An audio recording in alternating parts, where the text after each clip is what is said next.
প্রসেনজিৎ, এই দক্ষিণ চব্বিশ পরগনা মানেই হচ্ছে অভিষেক বন্দ্যোপাধ্যায়ের জায়গা বলা হতো এক সময়, যদিও বর্তমানে ছবিটা পাল্টে যাচ্ছে আস্তে আস্তে।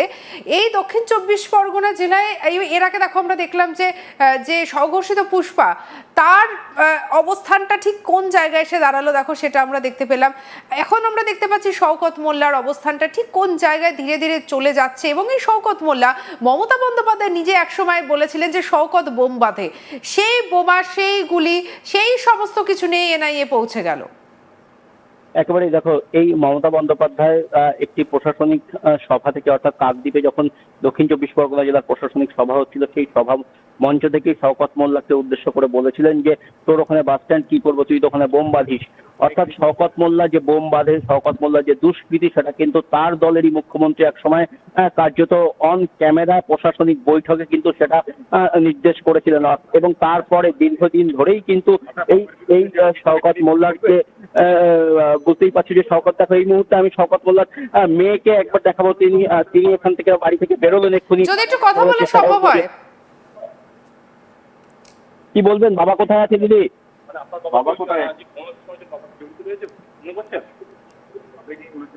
আমরা এই মুহূর্তে দেখতে পাচ্ছি যে তাদের যে গাড়ি, যে গাড়িটা পরিবার তারা কলকাতা থেকে নিয়ে এসছে, গাড়ি কিন্তু, গাড়ির তল্লাশি কিন্তু হচ্ছে। শওকত মোল্লার মেয়ে একটু আগে এখানে এসে পৌঁছেছেন, যে গাড়িতে করে তিনি এসছেন, সেই গাড়ি কিন্তু তল্লাশি চালানো হচ্ছে সেই গাড়িতে।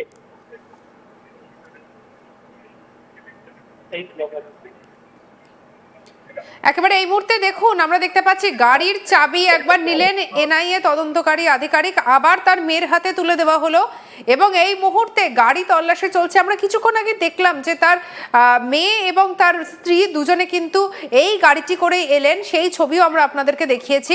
তারা বক্তব্যও রেখেছিলেন এবং ড্রাইভিং সিটে যিনি বসেছিলেন এই যে ভদ্রমহিলা অর্থাৎ তার মেয়ে, তাকেই কিন্তু দেখা গিয়েছিল যে ড্রাইভিং সিট থেকে নেমে আসতে এবং দেখুন গাড়ির ডিকিটা খুলতে বলা হচ্ছে।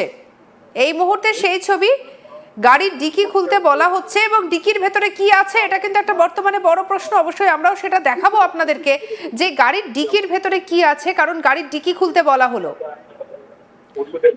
এবং ভেতরে ঢুকে সিট পরীক্ষা করা হচ্ছে। সিটের তলায় অনেক সময় দেখা যায় যে কোনো জিনিস লুকানো থাকে, এমন ঘটনাও কিন্তু আমরা বিভিন্ন সময় দেখেছি। সেই জন্য কিন্তু দেখুন একদিকে যেমন সিটগুলোকে ভালো করে পরীক্ষা করা হচ্ছে, এবারে দেখুন গাড়ির ডিকি খোলা হলো।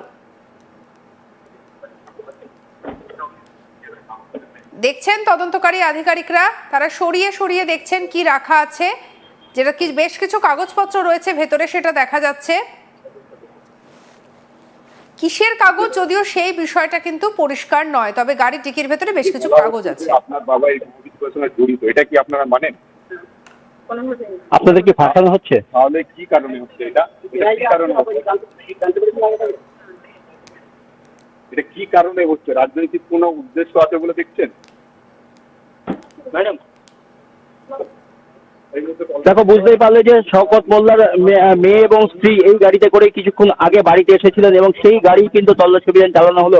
এনআইএর আধিকারিকেরা শওকত মোল্লার মেয়ে শাবানাকে নিয়ে কিন্তু সেই গাড়ি তল্লাশি অভিযান চালালেন এবং তিনি কিন্তু বললেন যে তদন্তে কিন্তু তারা সব রকম সহযোগিতা করছেন। তার বাবা শওকত মোল্লা এই বিস্ফোরণের ঘটনায় জড়িত নন, সেই বার্তাও কিন্তু শাবানা দিলেন এবং তারা সম্পূর্ণভাবে তদন্তে সহযোগিতা করছেন বলে কিন্তু তারা জানালেন এবং তাদেরকে রাজনৈতিক উদ্দেশ্য প্রণোদিতভাবে ফাঁসানো হচ্ছে তেমনটাও কিন্তু জানালেন শওকত মোল্লার মেয়ে। একেবারে একেবারে। তবে এই যে বিস্ফোরণ কাণ্ড, তোমার কাছে আমি আরো একবার জানতে চাইবো বিস্ফোরণ কাণ্ডটা সম্পর্কে যদি একটু বলো, যে যার সূত্র ধরে আজকে নাইয়ে পৌঁছে গেছে শওকত মোল্লার মৌখালীর বাড়িতে।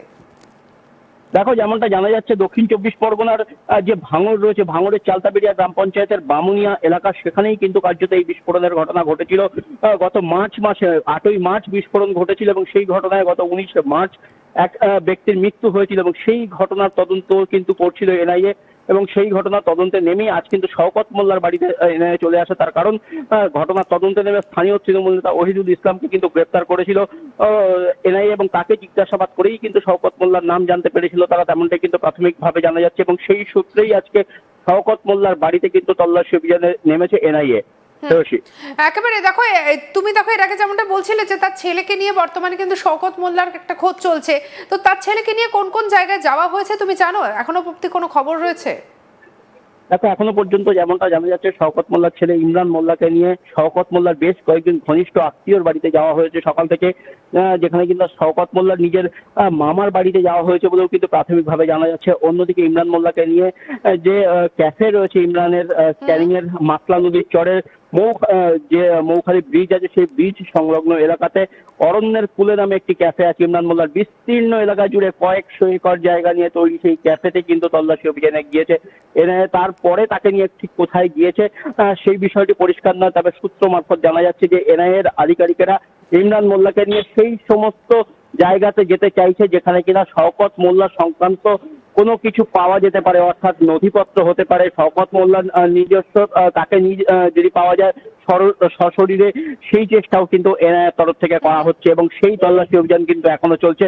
তার কারণ ইমরানকে একাধিকবার এই বাড়ি থেকে বার করা হয়েছে, নিয়ে যাওয়া হয়েছে সন্দেহজনক জায়গায় যেখানে শওকত মোল্লা থাকতে পারে বা তার সংক্রান্ত কোনো কাগজপত্র, কোনো নথি, কোনো অন্যান্য কোনো তথ্য থাকতে পারে, সেই সমস্ত জায়গাতে যাওয়া হয়েছে এবং সেখান থেকে কিন্তু আবারও ইমরানকে নিয়ে আসা হয়েছে এই বাড়িতে এবং সেখানে বেশ খানিকক্ষণ জিজ্ঞাসাবাদের পর আবারও তাকে নিয়ে কিন্তু যাওয়া হয়েছে। অর্থাৎ সকাল থেকে আমরা দেখেছি অন্তত 3বার ইমরানকে এই বাড়িতে আনা হয়েছে এবং এখান থেকে নিয়ে যাওয়া হয়েছে অন্যান্য জায়গায় তল্লাশির জন্য। একেবারে প্রশান্তিত, তুমি আমাদের আরেকবার যদি একটু দেখাতে পারো এই বাড়ি এবং তার পাশের যে কার্যালয়, যেটা তুমি দেখাচ্ছিলে যে বলা যায় যে কয়েক একর জমির উপরে তৈরি করা হয়েছে এই প্রাসাদোপম বাড়ি, তার পাশে পরীক্ষা, সেই ছবিটা কিন্তু আমরা আপনাদেরকে দেখাচ্ছি দেখুন। এবং পাশে পরীক্ষা তৈরি করা রয়েছে, অর্থাৎ কেউ চাইলে পরেই কিন্তু পাঁচিল টপকে এই বাড়ির ভেতর ঢুকতে পারবে না। আগেকার দিনে বিভিন্ন রাজরাজরার আমলে কিন্তু এভাবে পরীক্ষা দিয়ে ঘিরে রাখা হতো রাজপ্রাসাদ। বলা যায় এই রাজপ্রাসাদ শওকত মোল্লার রাজপ্রাসাদ, যে রাজপ্রাসাদকেও একইভাবে পরীক্ষা বেষ্টিত করে রাখা হয়েছে। যে রাজপ্রাসাদের শেষটা কোথায় সেটা কিন্তু আমরা দেখতে পাচ্ছি না। সামনে একদম লম্বা রাস্তা, তার পাশে পাঁচিল, তার পাশে পরীক্ষা এবং জঙ্গল রয়েছে, যার ফলে সহজেই কিন্তু কেউ ঢুকতে পারবে না তার বাড়ির মধ্যে। এবং সামনে রয়েছে রাস্তা এবং বাড়ির পাশেই রয়েছে তার বিশাল কার্যালয়, সেই কার্যালয়কেও কিন্তু একইভাবে সেন্ট্রাল ফোর্স ঘিরে রেখেছে। এবারে যদি আমাদেরকে একটু ওই কার্যালয়ের ছবিটা আরো একবার দেখাতে পারো প্রসেনজিৎ।